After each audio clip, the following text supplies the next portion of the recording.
Hello, everyone. I am VivienLin from National Jianghua University, all the way in Taiwan, East Asia. It's nice to be able to make this lecture recorded on video for Professor Brown's class.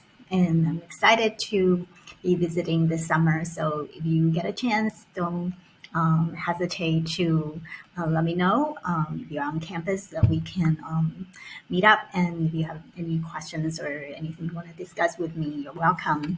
Okay, so I will share about my research work on context-aware ubiquitous technology with you today. Sharing will include why I carried out this study and a brief definition of context-aware ubiquitous learning, what I call CAUL, and some concepts and findings related to this topic. I will also go over the basic procedure for conducting a systematic review. So to begin with, why was this topic chosen? Okay, so at the time I was doing my PhD around early to mid 2010s, AR became a popular technology for researchers in educational technology in Taiwan. It provided students instantaneous, interactive learning experiences in authentic environments. So people can use a tablet or a smartphone to scan QR codes or images in the real world, and they will get some augmented content that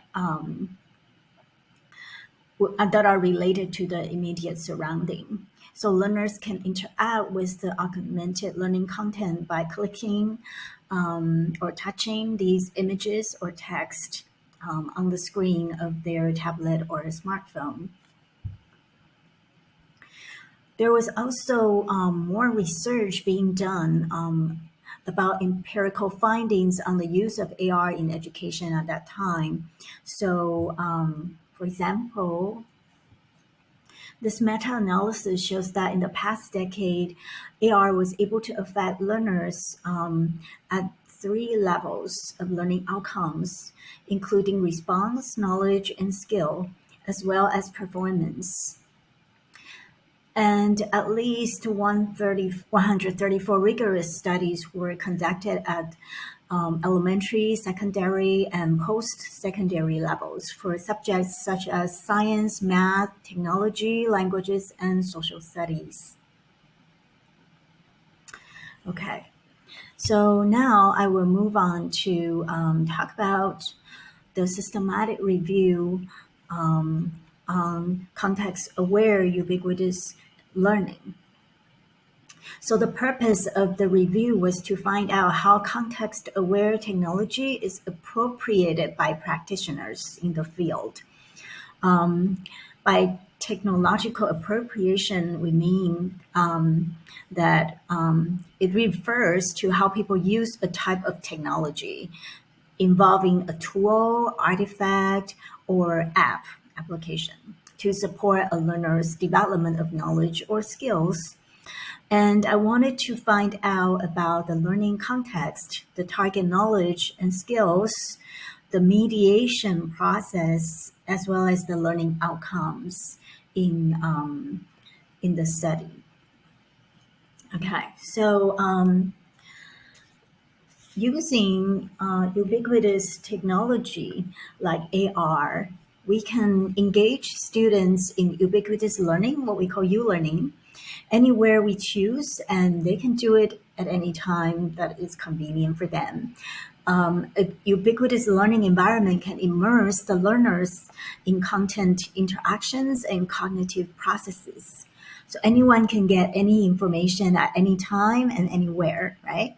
With any device they have on hand available to them. So, however, U-learning practices are still limited to small-scale application in educational settings.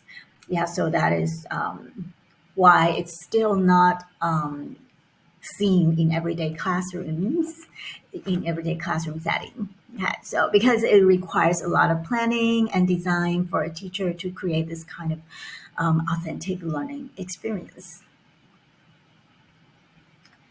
Okay, so there are some there are some variables involved in U-learning. A 2021 review study shows that in the traditional learning context, the learning design and learning information serve as variables that may affect the learner's learning outcome. The learning design can vary by its objectives, pedagogies, activities, resources, and so on.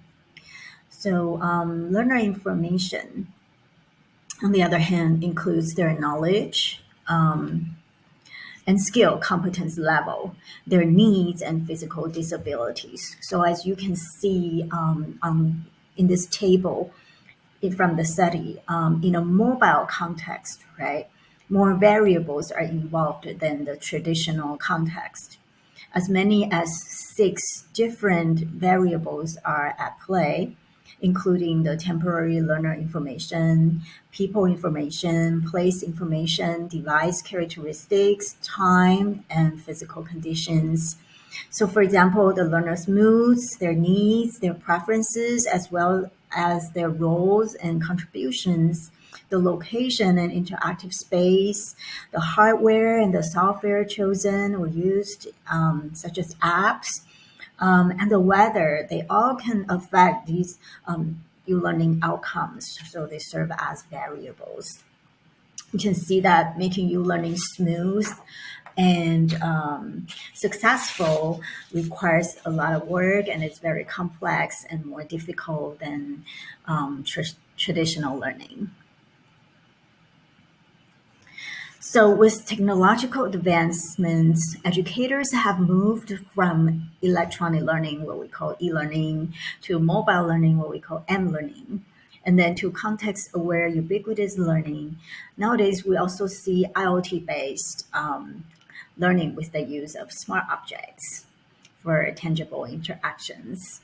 So learners shift from using the computer or laptops for online learning to using mobile devices like tablets and smartphones and eventually to interacting with tangible objects using sensing technology to embody their learning experiences and deepen their cognitive learning and retain their memory. So I'm a language educator, and for me, embodying the language learning experience is very important for young learners. Okay. Um, so for CAUL, okay, it provides authentic interactions and immediate feedback from learners' surroundings. So the approach facilitates constructivism through active learning and cognitive apprenticeship. Such a learning paradigm can increase essential 21st century competencies such as problem solving, hands-on experience, and experiential learning. So systematic review, doing a systematic review to examine the multidisciplinary appropriation of context-aware technology is very important for me. And I did it by investigating the learning context, the target knowledge or skills, as well as the technological mediation processes and outcomes.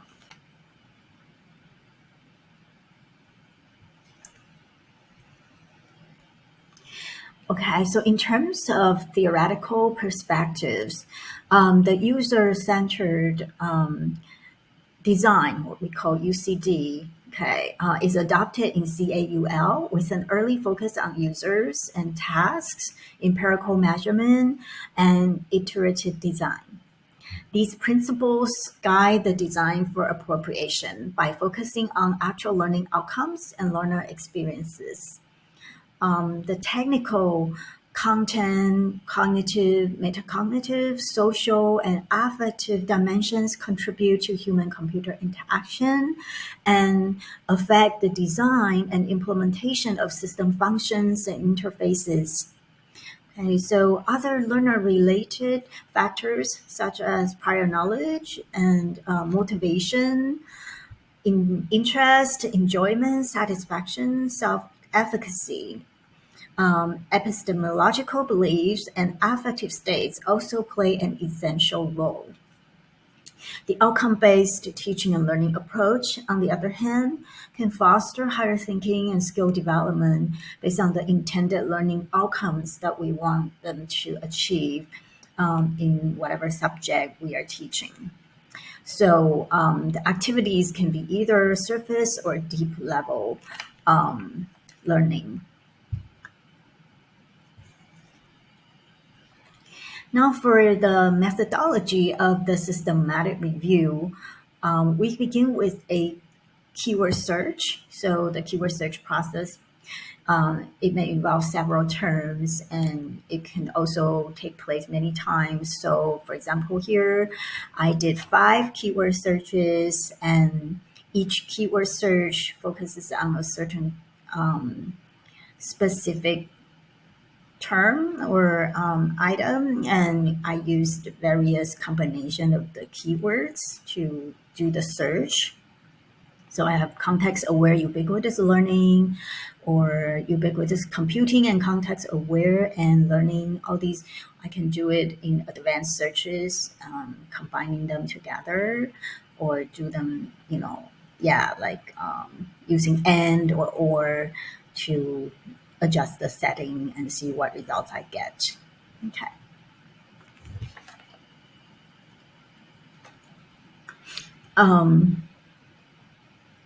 I also adjusted to the education level that I wanted.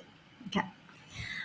Then after narrowing down the number of studies on the database or databases from thousands of articles, I accessed several hundred studies and screened their titles and abstracts first. This leaves about 100 studies for inclusion and exclusion using criteria like the ones on the slide. So as you can see, the research design, one of the criteria was that the research design must be empirical. So it couldn't be a review or some kind of theoretical framework only. It had to include empirical findings. And the research design must be rigorous and should provide outcomes and discussions that combine a specific pedagogy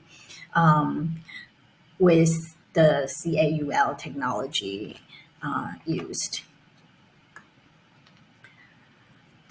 The next major step is to do the thematic analysis using Corbin and Strauss's grounded theory, using the constant comparisons technique from open coding to categorical coding, and finally to interrelational coding. So these are the 3 typical steps used in constant comparisons found in grounded theory, and they each have their specific function, basically from more open, general to more specific, and finally to identifying interrelationships between each category. So the analysis results are organized into a table. So you can see the table headings, including the study and the educational level, the knowledge skill area, the intended learning outcome for each study, and how that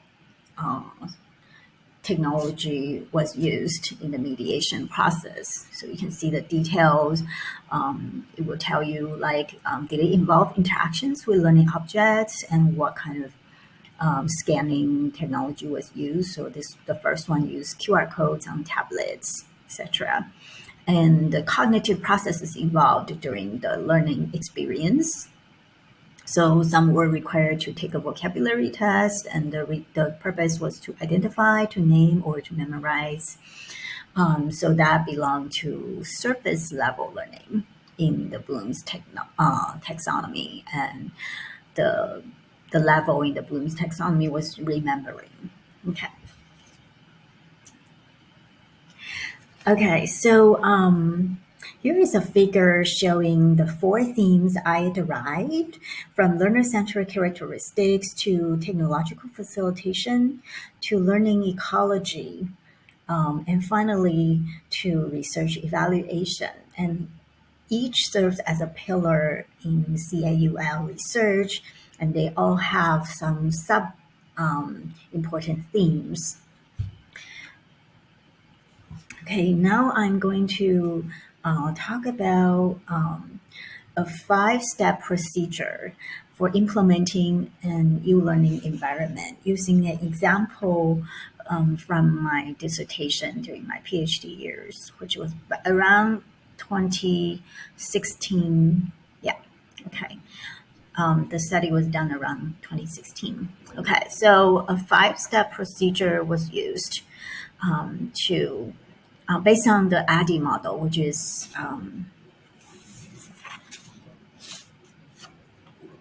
analyze, design, develop, implement, and evaluate.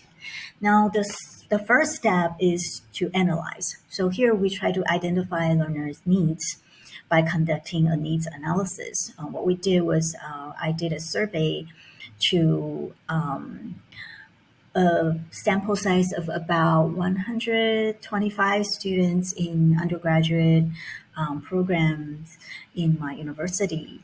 And I surveyed about their preferences for using AR to engage in some kind of ubiquitous learning as an innovative learning mode to improve their English writing skills in undergraduate years.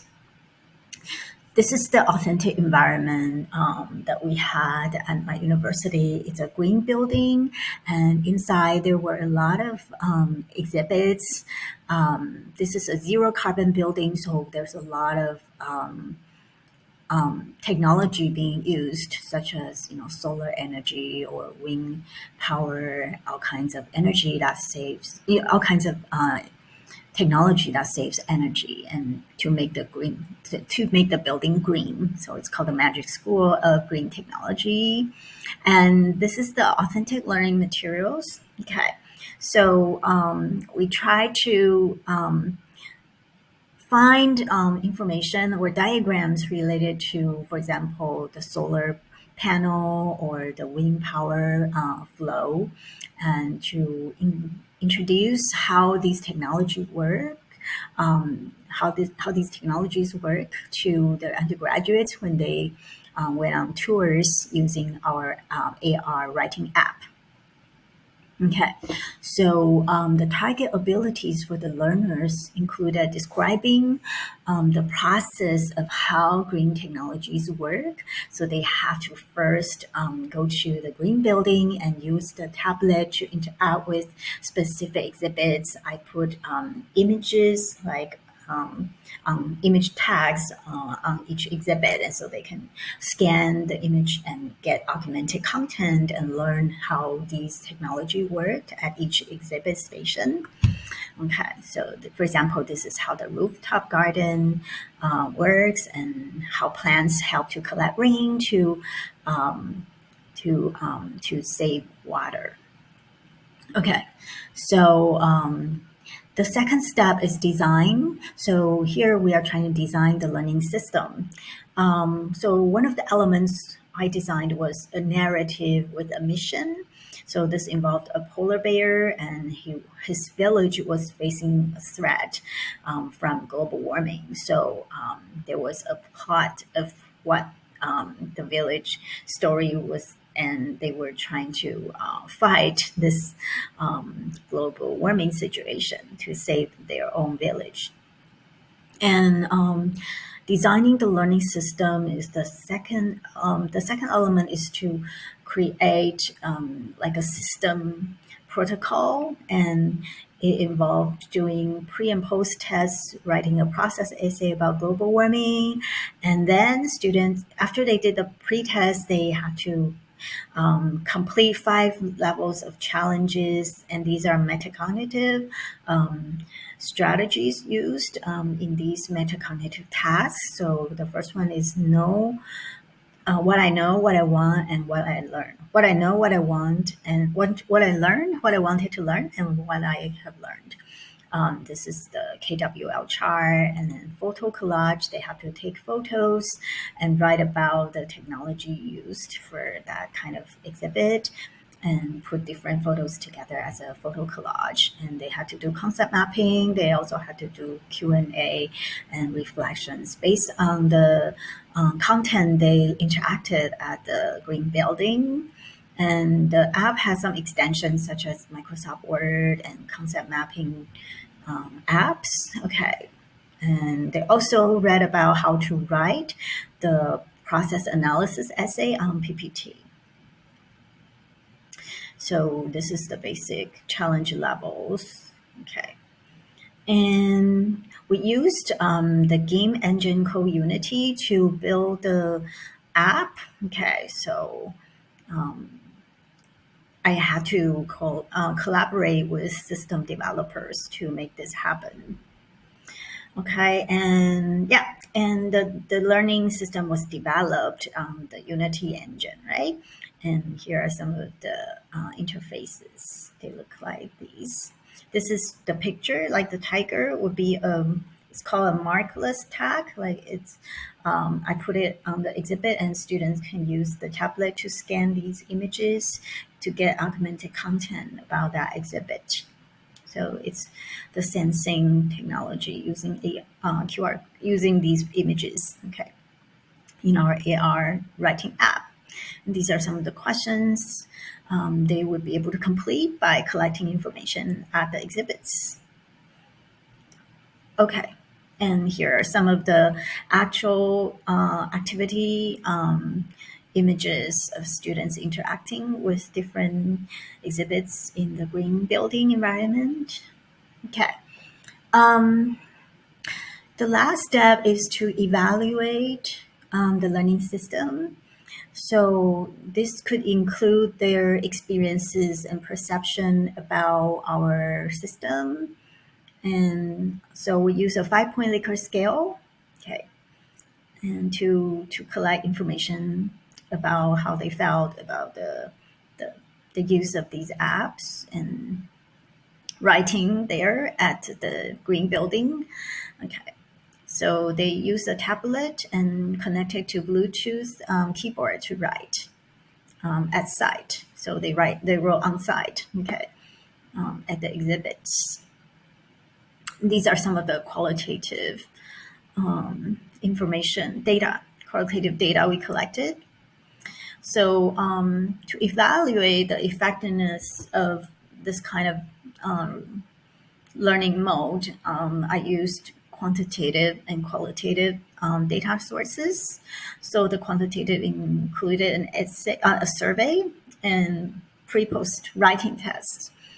So we would rate the students' essays written on the tablets. They used a Bluetooth keyboard to type. Okay. And they were based on a score, so scoring criteria rubric, right? So that's quantitative by nature. And in terms of qualitative, there's interviews, and there are artifacts, which are the concept maps and the photo collage that they created during their AR writing activities at the green building. Also, I made video recordings and collected reflection journals and did some text analysis. So this is one of the pre-post test analysis on their writing in terms of the content, in terms of the rhetorical structure of a process analysis essay, and genre-specific linguistic features, and etc. These are more in detail in terms of content. I evaluated them on how they described the phenomenon of global warming, explaining the causes, okay, describing the formation steps of global warming, etc. And in terms of the introduction, body, conclusion, rhetorical structure of an analysis, descriptive analysis essay. The study was already published back in, I think it was around 2020, on computer assisted language learning. It's a journal mostly about educational technology and language learning. Okay, so this is one of the artifacts. Okay, so it's a photo collage. They took a picture of this exhibit. They wrote about how the ancient people, the indigenous people, had knowledge about how to utilize the natural resources to keep them warm, and that was a good way to, um, the igloo was how people were smart to use this kind of environment to keep them warm, and how to apply this in future concepts to reduce the use of air conditioning was really, was they started thinking about that. Okay, so it's a very brief presentation about my adventure with context-aware ubiquitous learning, and I really enjoyed doing this study, and it really helped me build my later research skills and forming insights about other forms of technology.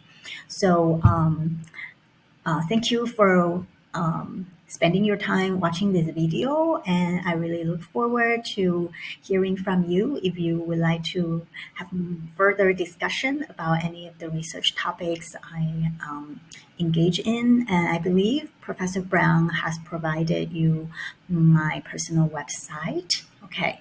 And I hope that we get to talk again. So good luck on your coursework, and see you.